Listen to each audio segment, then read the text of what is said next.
highest Banku that she's beat. It's all because of your hard work, but we really do appreciate all our farmers from across the country. Happy Farmers Day to all of us. You're still watching the Morning Rush here on Metro Television. It's time for us to talk again, and we're talking about the Enough Project. This is a very good one that I am interested in, and I know a lot of you out there also be interested in. So we're going to talk about gender-based violence and everything. And we've got a lady who will be helping us with the conversation, Thelma Hayford. She has been smiling since she's sat in here because it's a holiday. She's ready. Thelma, good morning. Good morning, Desmond. How are you doing? I'm doing very well. How are you? I'm okay. Just enjoying the Farmers Day. Which of your favorite food are there? Red. Oh. Red. AKA Gobe. No, Gobe is different. Okay, red is without you. Yeah, the gari, and yes, so it's more like the bean stew with the smoked fish and, those Scooby. Oh, that was the beef. Yeah, it is. Okay, that's great. So we're here to talk about the Enough Project. There's a project that a lot of stakeholders are helping out, from the Ministry of Gender and Social Protection to a lot more, to help with this gender-based violence. This thing, we've been drumming it every year. But before we get into that, what is the Enough Project itself about? You are from Oxfam. Yes, tell us about from Oxfam.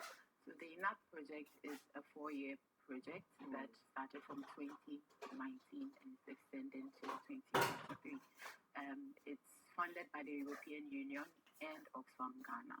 And the aim of the project is to support CSOs and duty bearers, as in the Ministry, DOFSU, Department of Domestic Violence Secretariat, to actually implement their mandate, empower them to address issues of sexual and gender-based violence in Ghana. And we are running in 3 countries, Ghana, Liberia, and Mali. Okay. Yes, and in Ghana we are looking at some of the regions, as in Upper West, Upper East, Savannah, Bono, Greater Accra, and then the Volta region as well. Yes, so we have partners in all these regions that are carrying out various objectives around sexual and gender-based violence. Yes. Okay, that's great.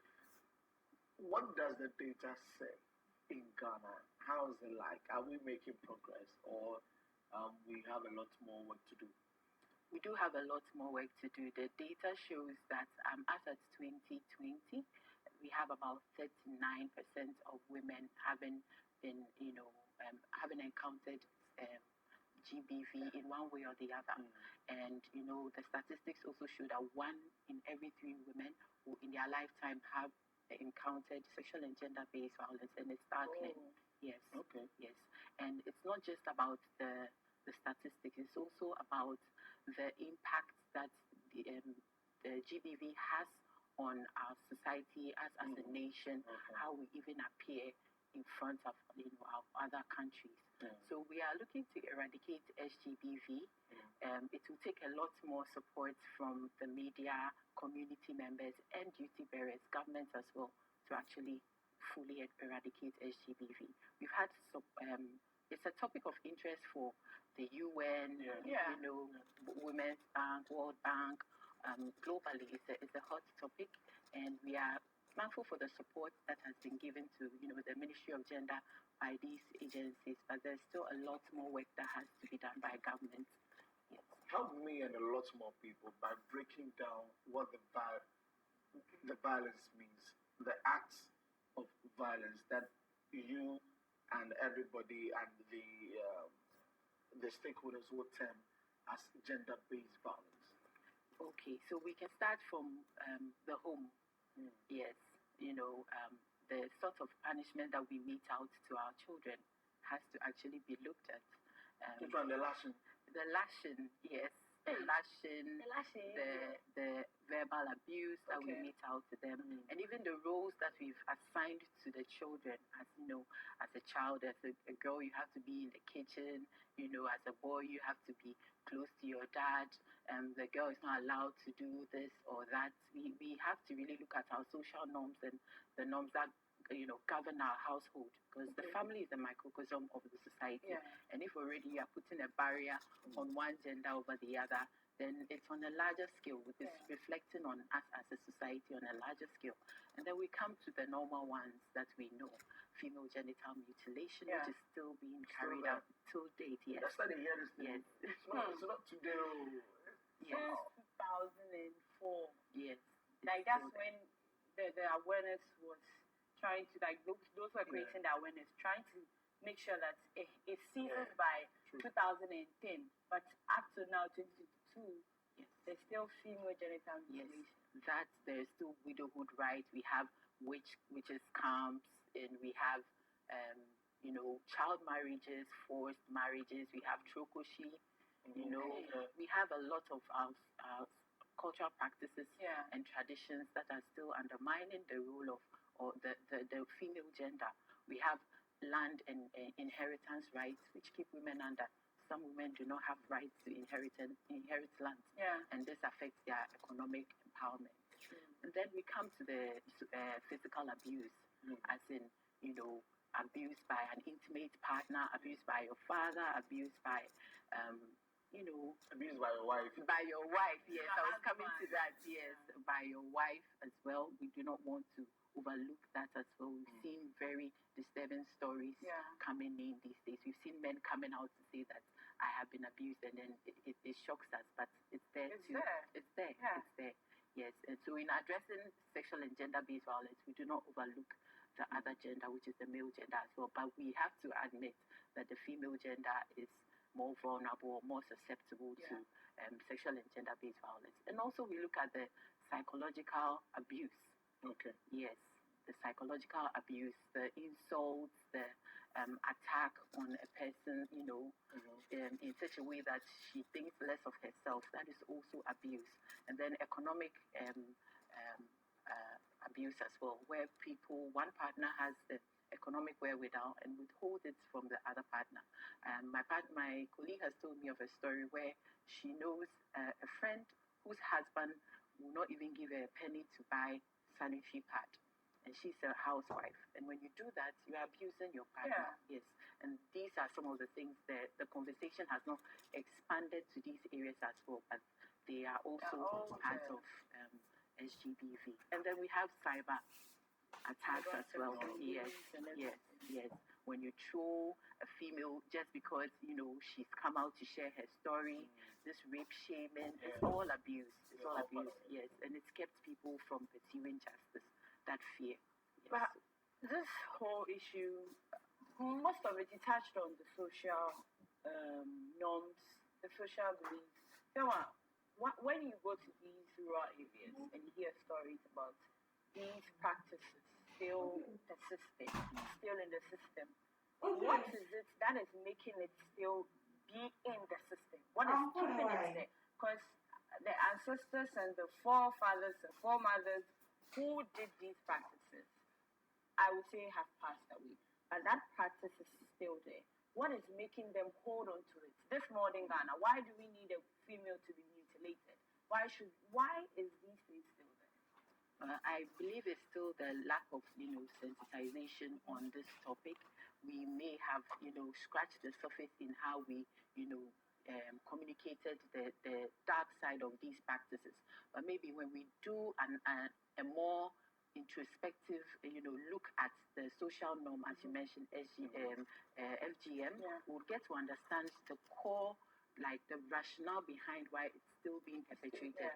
What is actually grounding or anchoring that belief in the minds of the person that is carrying it out. So it's sensitization for the person that is, practicing it, and then the person that is going to be, the act is going to be done on. Empower them, their sexual health and reproductive rights. Let them know that this is against your human rights, and then they will be able to fight against it too. So more sensitization, more support, as in resources, so that the message and the awareness can be sustained. Yes, we don't start and stop. We sustain. The question that I asked, I was going to come to that also. That we've been doing the sensitization for a very long time. Practically, how can we put a stop to this? Because the traditional norms and social norms, it's so much imbibed in our culture that we do not want to say that we are putting our culture aside, and that is what the problem is. Yes. So how do we practically make sure that it's not just about going to talk to people? You can talk to people, and when you go, they will continue.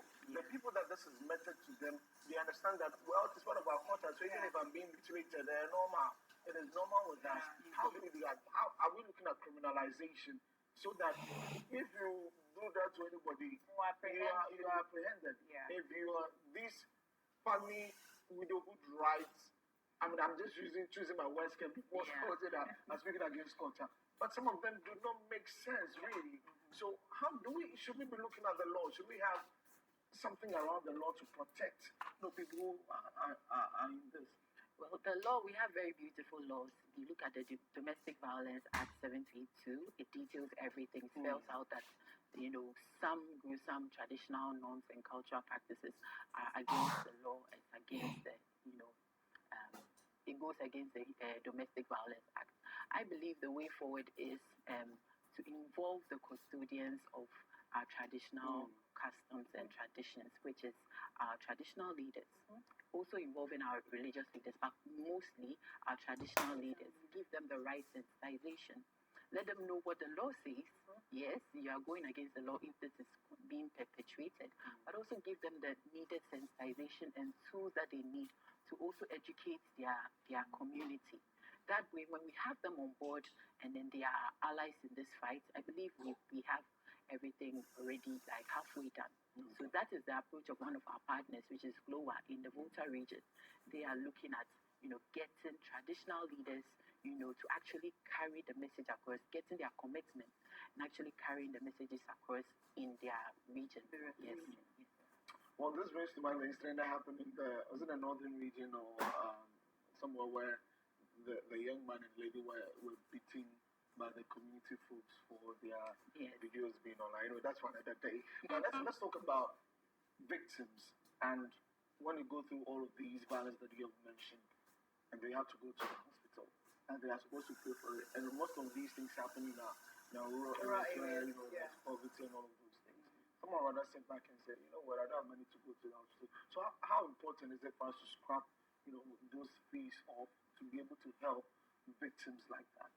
Okay, so Desmond, the word that we use now is survivor. Survivor, not a victim. Not a victim. Oh, okay, survivor. Yes, I know it makes sense now. Yes. Well, Because it's a phase, it's an experience, and us being able to help them to overcome that phase is what will make them stronger.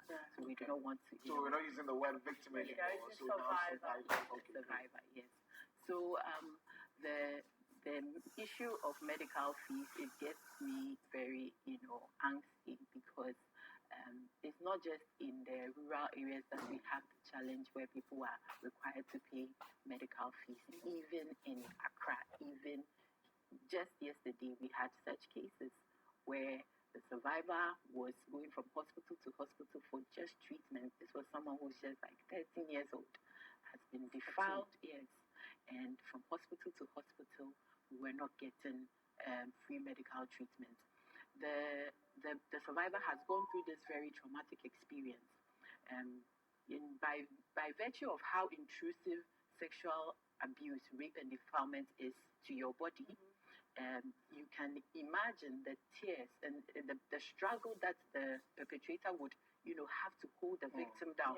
Their neck sometimes, to choke them so they can, go through with the act, the impact on their reproductive organ. So the need for medical attention is very, very critical for the survivor within the first 24 to 48 hours. Because some of the damages can last throughout their lifetime, some can walk after the experience.